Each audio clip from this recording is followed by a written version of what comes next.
किसी भी सामान्य दिन की तरह गांव में सूरज ढलने के बाद सन्नाटा छा जाता था। हां, चिड़ियों की चहचहाट अब बंद हो चुकी थी और एक अजीब सा सन्नाटा पूरे गांव पर फैल गया था। पुराने पीपल के पेड़ के पास से एक हल्की सी हवा चल रही थी, जो जैसे गांव के रहस्यों को और गहरा करती जा रही थी। पूरे गांव में वो एक पुरानी सी खामोशी थी, जैसे समय ने उसे अपनी पकड़ में ले लिया हो।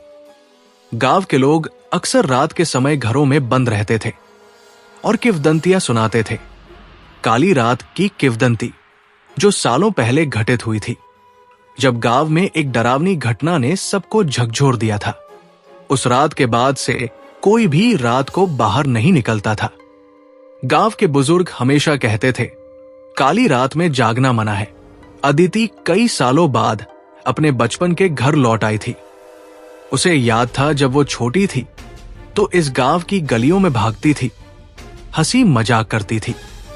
लेकिन उसके माता पिता की अचानक मौत के बाद उसने इस गांव को छोड़ दिया था। अब जब वो वापस लौटी थी तो कुछ भी वैसा नहीं था जैसा वो याद करती थी। अदिति का मन यहां लौटने के लिए नहीं था, लेकिन उसकी जिज्ञासा और माता पिता के निधन का रहस्य उसे वापस खींच लाया था।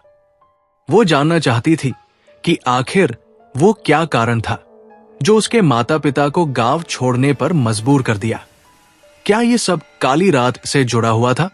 गांव में लौटने के बाद अदिति की मुलाकात उसके पुराने दोस्त विवेक से हुई। विवेक एक बुद्धिमान और समझदार युवक था, जो गांव की किंवदंतियों और पुराने राजों के बारे में जानता था। अदिति ने उसे अपने माता पिता की मौत और गांव की पुरानी घटनाओं के बारे में पूछना शुरू किया। विवेक ने उसे सावधान किया और कहा, अदिति, तुम यहां सिर्फ एक दिन के लिए आई हो, लेकिन यहां की तासीर बहुत अलग है। गांव की हवाओं में कुछ ऐसा है जो किसी को भी डरा सकता है। हमें अतीत से कुछ नहीं सीखना चाहिए। अदिति ने इसका मजाक उड़ाया, तुम भी विवेक, तुम भी पुरानी बातें छोड़ो, हमें सच जानने का हक है। विवेक ने सिर झुकाकर कहा, तुम्हें समझने के लिए और समय चाहिए। अगर तुम गहरे में जाना चाहती हो तो तैयार रहो, क्योंकि ये एक खतरनाक रास्ता हो सकता है। रात के समय अदिति अपने कमरे में अकेली थी और अचानक उसे बाहर से कुछ हल्की सी आवाज सुनाई दी, जैसे किसी ने उसके दरवाजे पर दस्तक दी हो।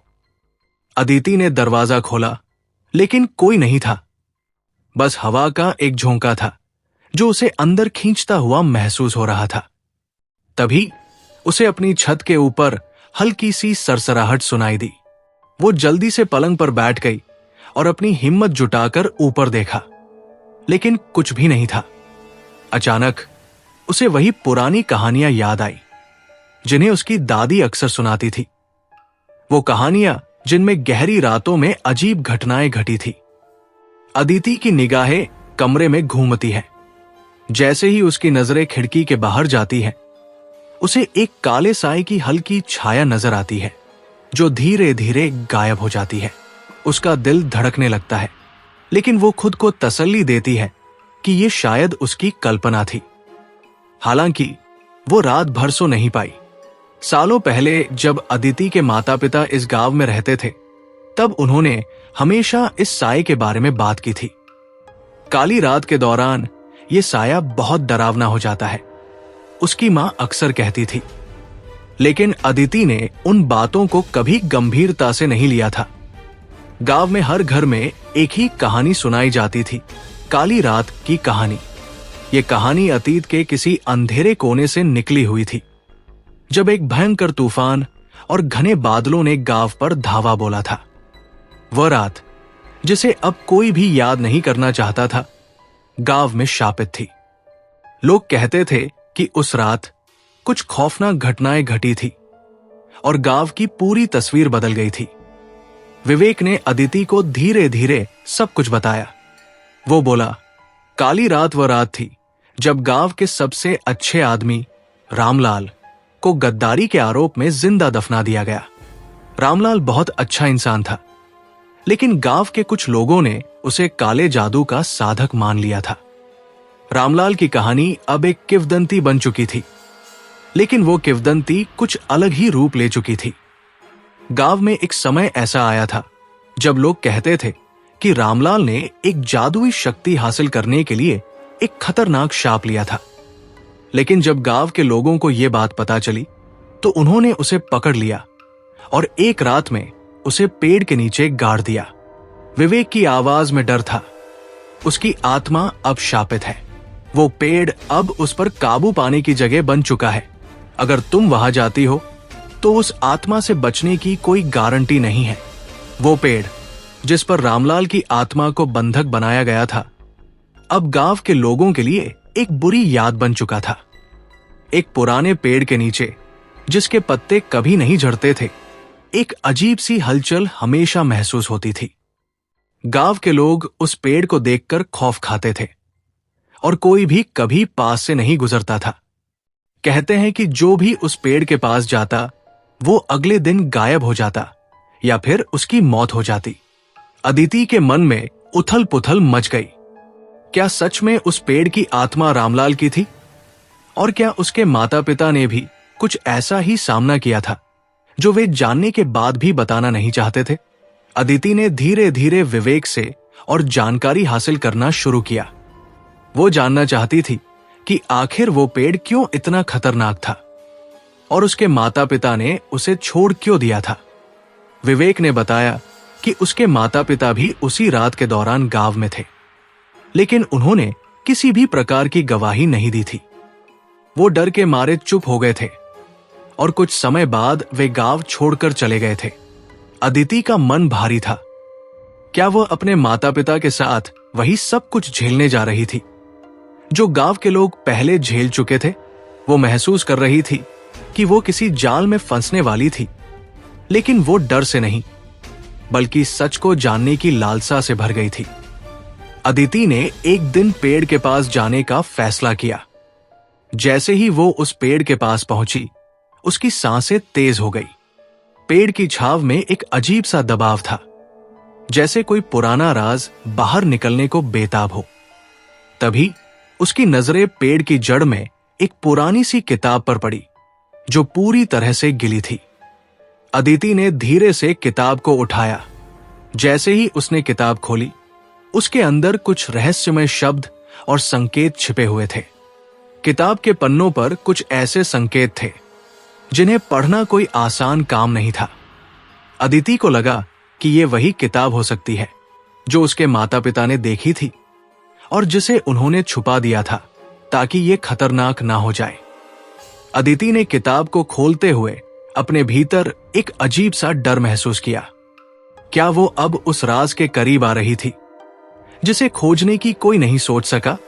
अदिति के मन में डर और उत्सुकता का मिश्रण था।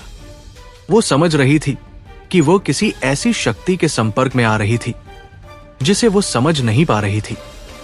गांव में आने के बाद से रातों को कुछ अजीब घटनाएं घटने लगी थी। पहले तो उसे लगता था कि ये सिर्फ उसकी कल्पना थी, लेकिन अब उसे यकीन होने लगा था कि कुछ गंभीर था।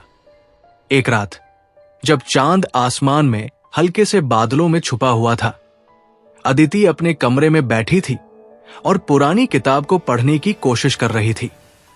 किताब के पन्नों पर जो संकेत थे वे उसे और अधिक उलझन में डाल रहे थे। अचानक उसे अपनी खिड़की से हल्की सी सरसराहट सुनाई दी। शुरू में उसने इसे हवा का असर समझा, लेकिन जब आवाज लगातार बढ़ने लगी तो उसने डर के साथ खिड़की की ओर देखा। जैसे ही उसने खिड़की को खोला, एक घना काला साया अचानक सामने आया। यह साया घुमावदार और लहराता हुआ था, जैसे हवा में तैर रहा हो। अदिति का दिल जोर जोर से धड़कने लगा। वो कुछ समझ पाती इससे पहले ही साया तेजी से खिड़की के पास से गुजरकर गायब हो गया। अदिति ने अपनी आंखों को मलते हुए सोचा, क्या ये मेरी आंखों का धोखा था? लेकिन डर उसके दिल में था। अदिति ने खिड़की को फिर से बंद किया और पलंग पर बैठ गई, लेकिन वो महसूस कर सकती थी कि जैसे उसके कमरे में एक अजीब सी सर्दी फैल गई हो। उसे लगा कि कोई इनविजिबल शक्ति उसे घेर रही है। वो खुद से कहने लगी, ये सिर्फ एक भ्रम है, मैं इस डर से बाहर आ सकती हूं। तभी अचानक उसके कानों में धीमी आवाजें आईं। वो आवाजें धीरे धीरे स्पष्ट होने लगी, जैसे कोई दूर से उसे पुकार रहा हो। आवाजों में एक अजीब सी हलचल थी, जैसे किसी ने बहुत ही बुरी तरह से चीखें मारी हो। अदिति कांपते हुए दरवाजे की ओर बढ़ी और उसे खोलने की कोशिश की, लेकिन दरवाजा जैसे बंद हो गया था। अंदर से वो आवाजें और तीव्र होती जा रही थी। वो बमुश्किल दरवाजा खोल पाई, लेकिन जैसे ही उसने बाहर कदम रखा, वो आवाजें बंद हो गई। लेकिन अब उसका डर और बढ़ गया था। उसने सोचा, क्या यह रामलाल की आत्मा थी? क्या वो मुझे कुछ बताने की कोशिश कर रही थी? अदिति को अब और ज्यादा यकीन हो गया कि वो उस पेड़ के पास कुछ खोजने के लिए जानी चाहिए। वो जानती थी कि वो अकेली नहीं थी। कुछ शक्तियां उसे अपनी ओर खींच रही थी। विवेक के शब्द अब भी उसके दिमाग में गूंज रहे थे। तुम अगर वहां गई तो तुम्हारी जान को खतरा हो सकता है। अदिति ने तय किया कि वह इस राज को जानने के लिए अपनी पूरी जान लगा देगी।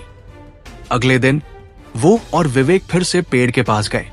जैसे ही वे उस पेड़ के पास पहुंचे, अदिति को एक तीव्र सिरदर्द महसूस हुआ।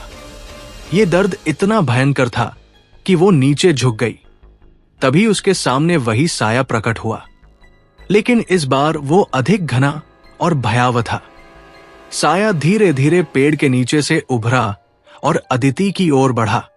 अदिति ने देखा कि साया अब उसे घूर रहा था।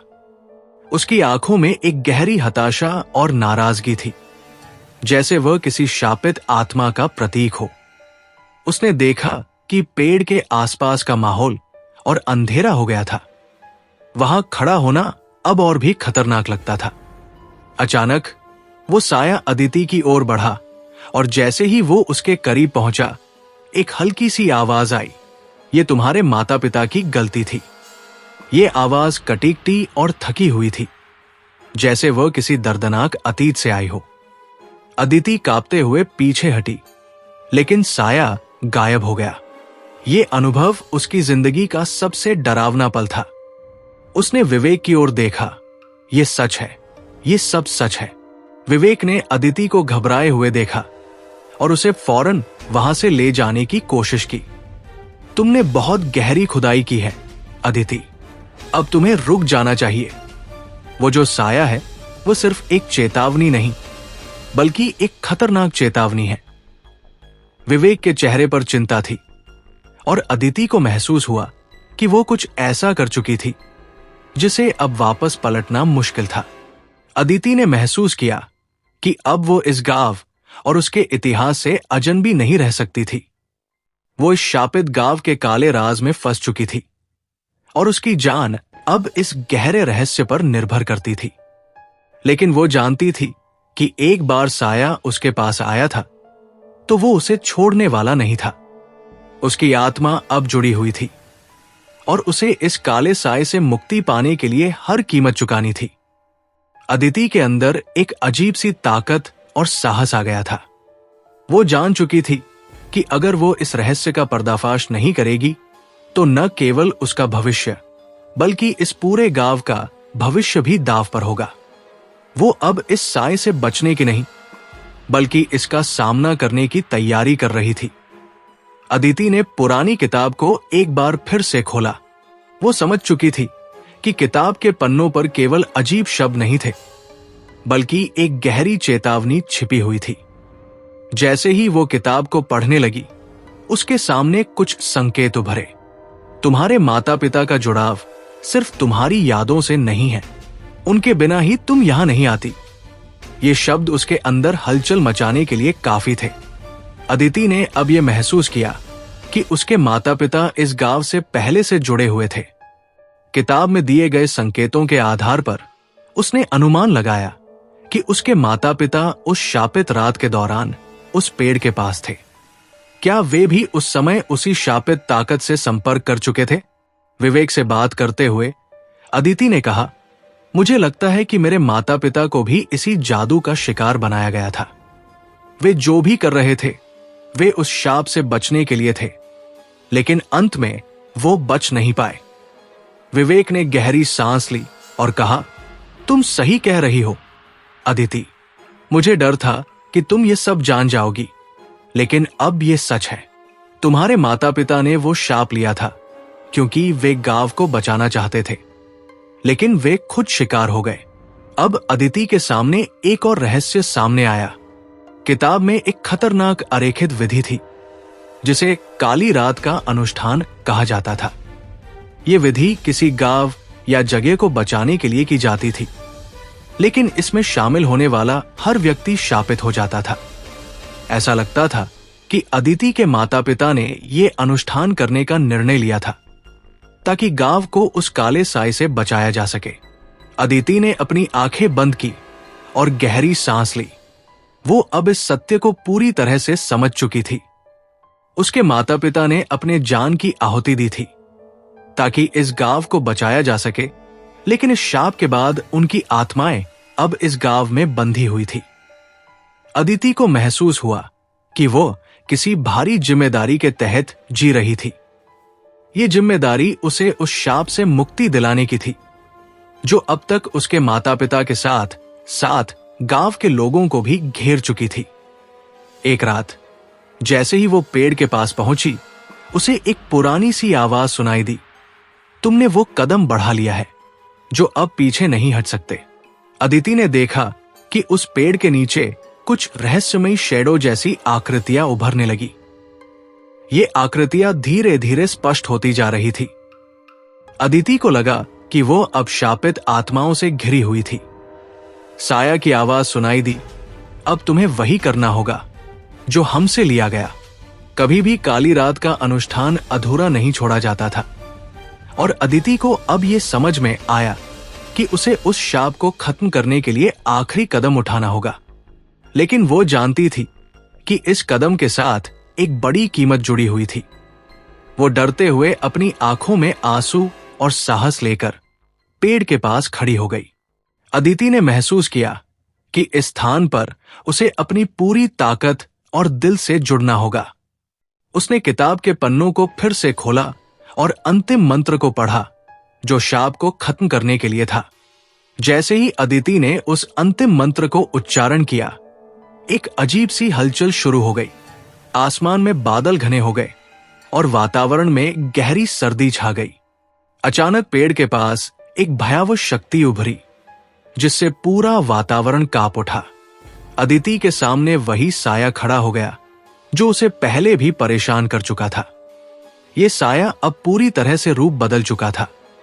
उसकी आंखें जलती हुई आग की तरह थी और उसका शरीर रहस्यमयी और भूतिया दिखता था। अदिति ने डरते हुए कहा, मैं तुम्हें खत्म कर दूंगी। साया हंसा और बोला, तुम समझ नहीं पा रही हो अदिति, इस शाप का हिस्सा बनकर ही तुम्हारे माता पिता ने गांव को बचाया था। अब यह शाप तुम्हारे भीतर भी समा चुका है। अदिति ने अंतिम श्वास ली और पूरी ताकत से मंत्र का उच्चारण किया। जैसे ही उसने मंत्र पूरा किया, साया की आवाज बंद हो गई और वो धीरे धीरे गायब हो गया। लेकिन इस प्रक्रिया के दौरान अदिति के शरीर पर एक अजीब सी थकान महसूस हुई और वो खुद को गिरने से रोक नहीं पाई। अदिति ने उठने की कोशिश की, लेकिन उसकी आंखों के सामने अंधेरा छाने लगा। एक पल के लिए उसने सोचा कि क्या उसने सब कुछ खो दिया था। फिर अचानक उसे यह महसूस हुआ कि शापित ताकत अब खत्म हो चुकी थी। उसकी आंखों के सामने एक रोशनी फैलने लगी और वो समझ गई कि उसने अब गांव को मुक्ति दिला दी थी।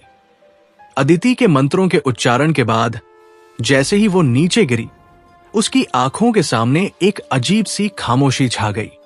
कुछ ही क्षणों में चारों ओर का वातावरण बदल गया। वो जो पहले साया, जो घना अंधेरा और डर का वातावरण था, अब सब कुछ शांत और निर्मल लग रहा था। गांव में एक नई ताजगी थी, जैसे कुछ अनकहा शाप अब उतार दिया गया हो। अदिति ने आंखें खोली और देखा कि साया का रूप अब गायब हो चुका था। आसमान में हल्की सी रोशनी थी और पेड़ की शाखाओं से पत्तियां गिर रही थी, जो पहले कभी सोने जैसी कड़ी और मृत अवस्था में रहती थी। विवेक जो उसके पास खड़ा था, उसने देखा कि अदिति अब बहुत थकी हुई थी। लेकिन उसका चेहरा राहत से भरा हुआ था। तुमने ये कर दिखाया अदिति, अब ये गांव फिर से जी सकेगा। अदिति के मन में कई सवाल थे, लेकिन साथ ही उसे महसूस हो रहा था कि अब उसे अपने माता पिता के बलिदान को समझने का मौका मिला है। उसके माता पिता ने उस काले साए के खिलाफ लड़ाई में अपनी जान दी थी ताकि वो गांव और यहां के लोगों को बचा सके, और अब उसने वही कदम उठाया था जो उसके माता पिता ने उठाए थे। विवेक ने उसकी पीठ थपथपाई और कहा, तुम्हारे माता पिता ने जो किया वो कभी भुलाया नहीं जा सकता। उन्होंने हमें बचाया। अब तुम्हारा समय है कि तुम अपनी जिंदगी को फिर से सहेज सको। लेकिन अदिति को कुछ महसूस हो रहा था। वो जानती थी कि काली रात का शाप समाप्त हो चुका था, लेकिन कुछ अजीब सा था। वो जानती थी कि इस प्रक्रिया में कुछ न कुछ छूट गया था। क्या वो पूरी तरह से मुक्ति पा चुकी थी? क्या शाप का असर हमेशा के लिए चला गया था? एक रात जब अदिति अकेली अपने कमरे में बैठी थी, उसकी खिड़की पर एक हल्की सी खटखट हुई। वो उठी और दरवाजा खोला। सामने कोई नहीं था, लेकिन उसके दिल में एक अजीब सी ठंडक महसूस हुई। वो समझ गई कि ये शाप की कोई बची हुई निशानी हो सकती थी। अदिति ने अब ये समझ लिया था कि वो केवल एक मूक साक्षी नहीं थी, बल्कि उसने अपने माता पिता के बलिदान का सम्मान किया था। अब वो एक नई यात्रा पर निकलने के लिए तैयार थी। एक यात्रा जो सिर्फ मुक्ति की नहीं, बल्कि सच्चाई की भी थी। विवेक ने अदिति को बताया, तुमने जो किया उससे इस गांव के लोग हमेशा तुम्हारा कृतज्ञ रहेंगे। लेकिन अब तुम्हारे लिए एक और यात्रा शुरू होती है। तुम अपनी जिंदगी को फिर से अपनी शर्तों पर जी सको और तुम्हारे माता पिता का सपना भी पूरा हो सके। अदिति ने सोचा, क्या वो फिर से अपने माता पिता के सपनों को पूरा कर पाएगी? क्या वो अपने भविष्य को संवार पाएगी, या फिर उसकी जिंदगी हमेशा इस रहस्य के साथ जुड़ी रहेगी? अदिति ने अपनी आखिरी रात अपने माता पिता के कमरे में बिताई। उस कमरे में उसे उनके सभी यादें और उनकी तस्वीरें मिली। वो उनके बिना बिल्कुल अकेली महसूस कर रही थी, लेकिन उसे ये एहसास हुआ कि अब वो अकेली नहीं है।